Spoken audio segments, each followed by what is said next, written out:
আমাদের তিনটি দায়িত্ব ছিল: সংস্কার, বিচার ও নির্বাচন। জুলাই অভ্যুত্থানের ছাত্র শ্রমিক জনতা দেয়ালে দেয়ালে যে প্রত্যাশার কথা লিখে রেখেছিল তার অন্যতম ফোকাস ছিল রাষ্ট্র ব্যবস্থার গণতান্ত্রিক সংস্কার। সেই লক্ষ্যে আমরা বেশ কয়েকটি সংস্কার কমিশন গঠন করেছিলাম।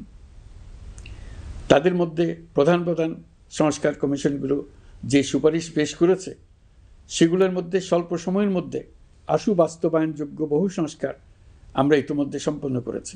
এই সংস্কারগুলোর মাধ্যমে অর্থনৈতিক খাত, বিচার ব্যবস্থা ও জনপ্রশাসনে গতিশীলতা আসবে, স্বচ্ছতা ও জবাবদিহিতা বহুলাংশে বৃদ্ধি পাবে, দুর্নীতি, অনিয়ম ও হয়রানি হ্রাস পাবে।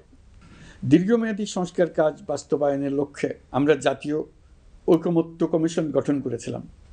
এই কমিশনে 30টিরও অধিক রাজনৈতিক দল ও জোট স্বতঃস্ফূর্তভাবে অংশগ্রহণ করেছে, তাদের মতামত দিয়েছে।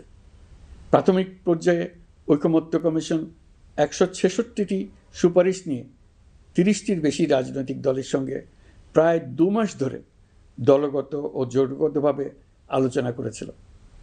এই প্রক্রিয়ায় যেসব বিষয়ে রাজনৈতিক দলগুলোর মধ্যে ঐকমত্য প্রতিষ্ঠিত হয়েছিল সেগুলো বাদ দিয়ে কমিশনের পক্ষ থেকে 19টি মৌলিক সংস্কারের বিষয় চিহ্নিত করা হয়।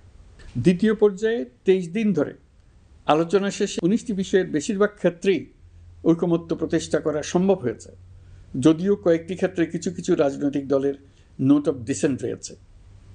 সংস্কারের ক্ষেত্রে আমরা আমাদের লক্ষ্যে পৌঁছাতে পেরেছি। ঐকমত্য কমিশনের পরিচালনায় দেশের সকল রাজনৈতিক দল মিলে দীর্ঘদিন ধরে প্রতিনিয়ত আলাপ আলোচনার ভিত্তিতে জুলাই সনদ চূড়ান্ত হওয়ার পর্যায়ে এসছে। জুলাই সনদ একটি ঐতিহাসিক অর্জন। এটা শুধু আমাদের রাজনৈতিক ইতিহাসে নয়, বৃহত্তর পরিমণ্ডলের রাজনৈতিক ইতিহাসেও স্মরণীয় হয়ে থাকবে। দলিল তো স্মরণীয় হয়ে থাকবেই, এটা রচনার প্রক্রিয়াও স্মরণীয় হয়ে থাকবে। এই দলিল প্রণয়নের জন্য আমি সকল রাজনৈতিক দলের নেতৃবৃন্দকে এবং ঐকমত্য কমিশনের সদস্যবৃন্দকে, বিশেষ করে এই উদ্যোগের নেতৃত্বদানকারী প্রফেসর আলী রিয়াজকে জাতির পক্ষ থেকে অশেষ কৃতজ্ঞতা ও ধন্যবাদ জানাচ্ছি। রাজনৈতিক দলের প্রতিনিধিরা অত্যন্ত সৌহার্দ্যপূর্ণ পরিবেশে আলোচনায় অংশ নিয়েছেন।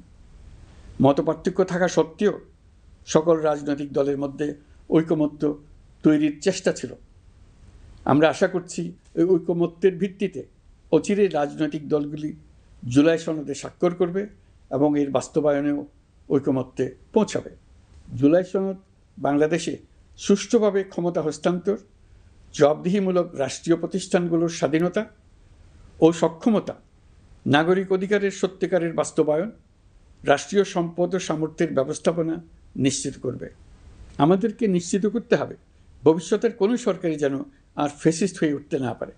রাষ্ট্রকে এমনভাবে মেরামত করতে হবে যাতে কখনো কোথাও ফ্যাসিবাদের লক্ষণ পাওয়া গেলেই সেটিকে যেন তাৎক্ষণিকভাবে সেখানেই নির্মূল করা যায়, আর যেন 16 বছরের জন্য অপেক্ষা করতে না হয়, বহু মানুষকে প্রাণ দিতে না হয়, আমাদের যেন আরেকটি গণ অভ্যুত্থানের প্রয়োজন না হয়।